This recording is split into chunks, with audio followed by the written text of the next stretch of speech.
Hi, Cutie, what's up? People are not respecting me. I want respect. I want respect.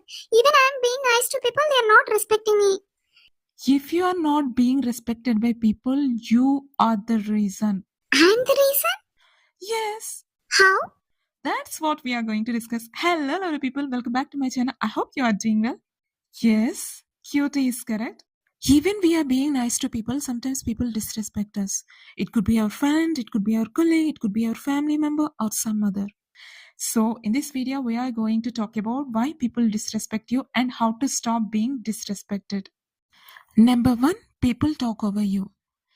In the past, whenever I was with a group of people, there was one girl who always managed to grab the attention by cracking jokes or doing something. Like this, she would always interrupt the conversation and not let me finish. And it seemed like she didn't realize she was doing it. I didn't want to cause any conflict, so I stayed quiet every time. But one day I realized I had to speak up. I said to her, here I am going to use some random name. Okay? I said to her, hey, Miss Tina, please let me finish talking and then you can speak. Then she stopped interrupting.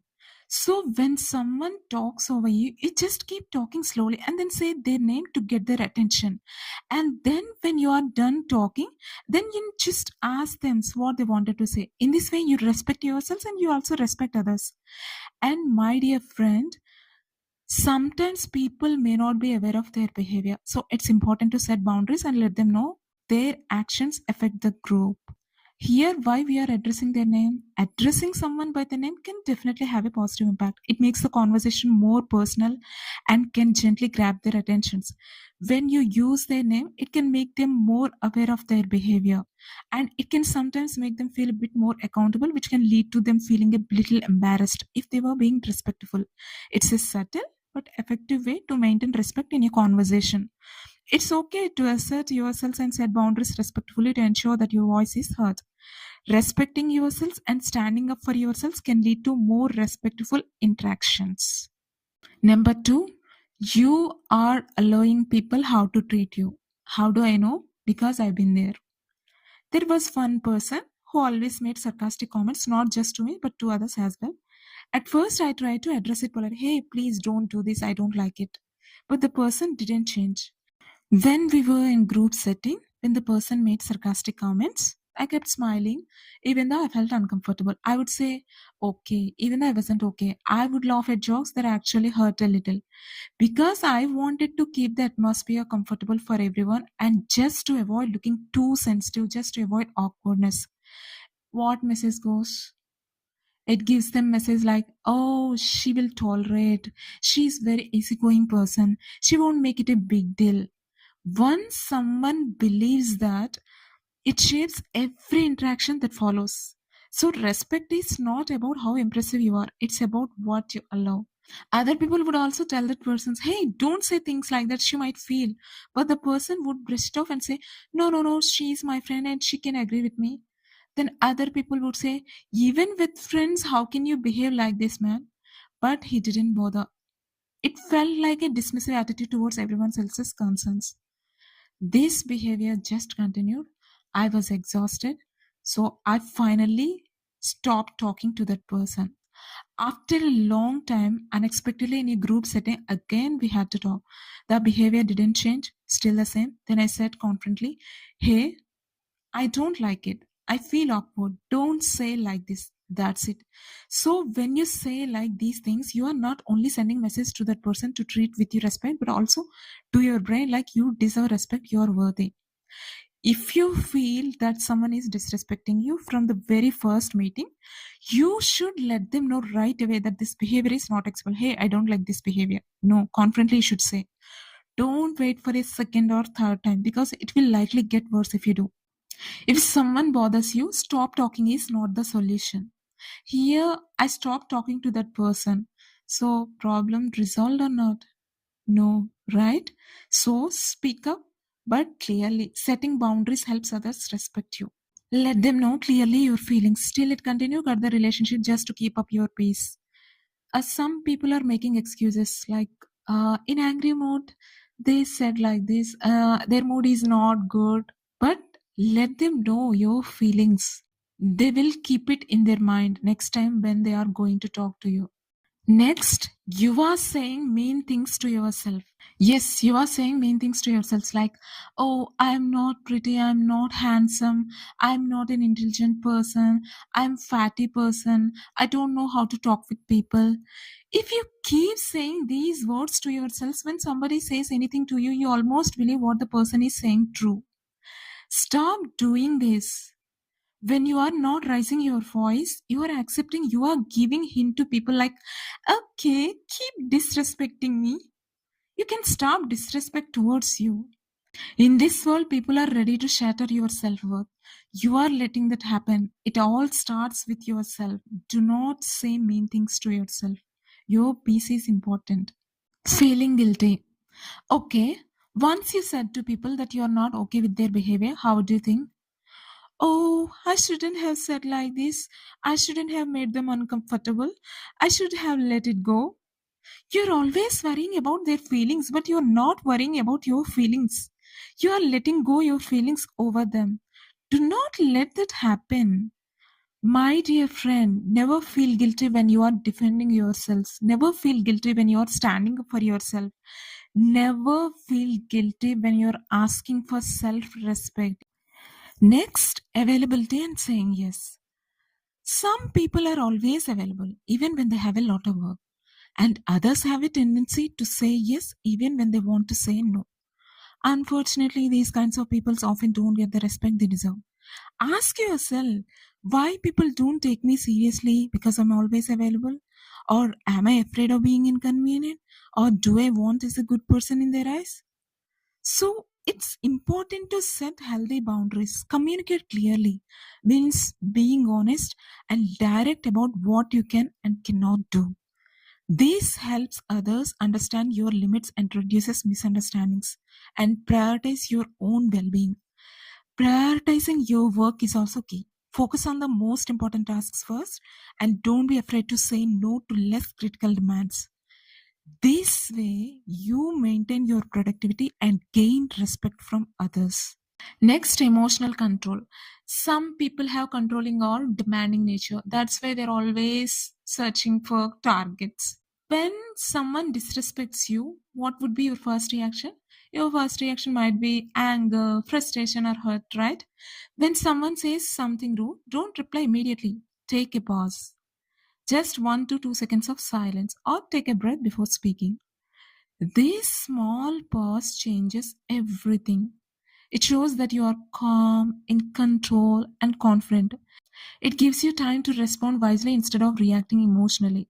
The goal here is to slow down the situation. If someone raises their voice, you keep your energy calm. You say something like, oh, that's an interesting comment. I'm not sure what you meant by that. Could you please explain that? Or did you mean that to sound disrespectful? By saying this calmly, you make it clear that you heard them and you're not ignoring it.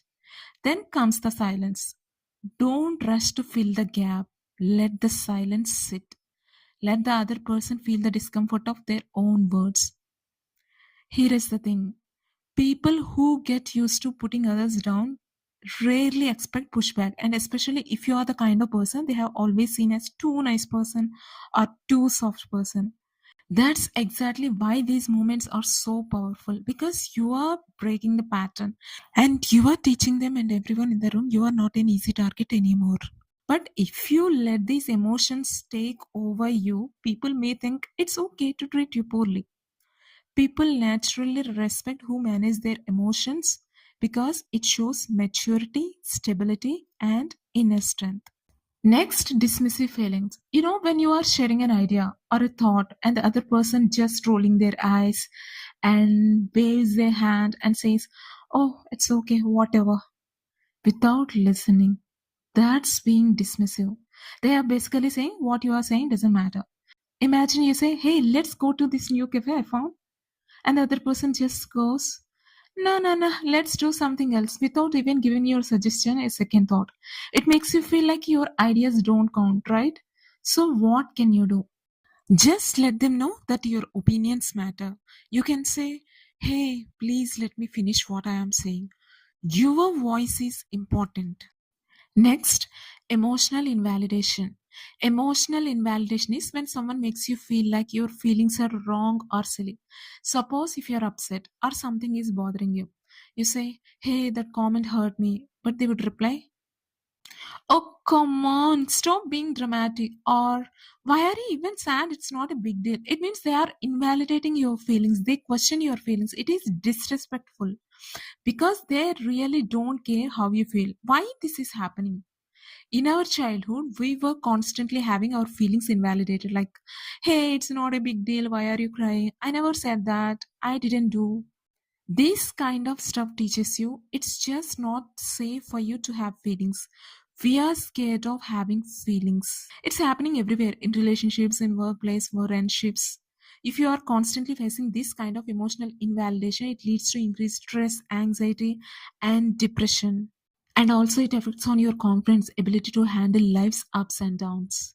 So, my dear friend, you need to care how you feel. If people question it or they brush it aside, it's a sign that they don't really care.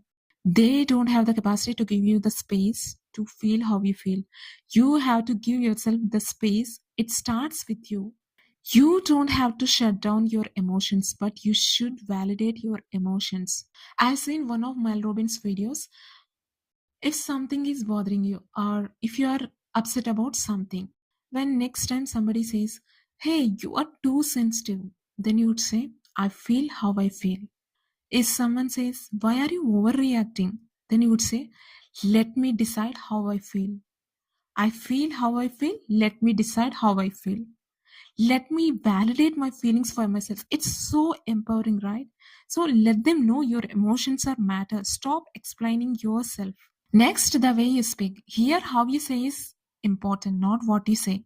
Probably you have so many thoughts to share in your mind, but if you present like a question like, "I don't know exactly, although it's my opinion. I think I am not sure. Maybe it's right." It means you are creating doubts in their mind about your thoughts, and you are allowing people that treat your words as optional, not that important, before you are saying actual point. We do this all the time without even realizing it. We make our voices smaller. We often end our sentences with nervous little laughs. Like, "I think this is correct." Why we often start sentences with "I think," "I guess," "maybe," because of conditioning. From childhood, many of us are taught not to sound too direct or too strong. And society often tells us, "Hey, be polite, be humble." So we soften our words. And we fear being wrong. So we add those little safety nets like "I think," "I guess," to protect ourselves. For example, "I think this idea will work." It sounds like you have less confidence on your words. So, my dear friend, speak confidently. Number one, be direct. "Hey, this idea will work," or "that idea will work." Number two, use confident phrases like "the best option is," or "here's what I believe," like this. Number three, if you are unsure, but you still be clear, then you can say things like, "I don't have all the details yet, but based on what I know, this will work." So if you say all these words with a calm tone and steady pace, that way your communication is clear, confident, and respectful. So you don't have to be aggressive. You don't have to use some dominant tone. You just have to stop shrinking your voice. You just have to stop treating your words not valuable. Because the more you speak with trust in yourself, the more people start to listen, follow, or respect. When you walk into a room, lift your chin and carry yourself confidently. Let your presence speak volumes before your words even arrive. And when you do speak, do it like someone who knows their words have weight. It's about valuing yourself first, not living to meet someone else's expectations. So, my dear friend, true love is standing up for yourself. Respect yourself. Instead of waiting for people to change, take control. Walk with confidence. Speak with clarity. Stand firm on your values. When you respect yourself, the world has no option but to follow. Remember, my dear friend, respect is not demanded, it's commanded by the way you live. That's all for today's videos. I hope you all learned something from this video. We'll meet again in the next video. Until then, bye bye, guys.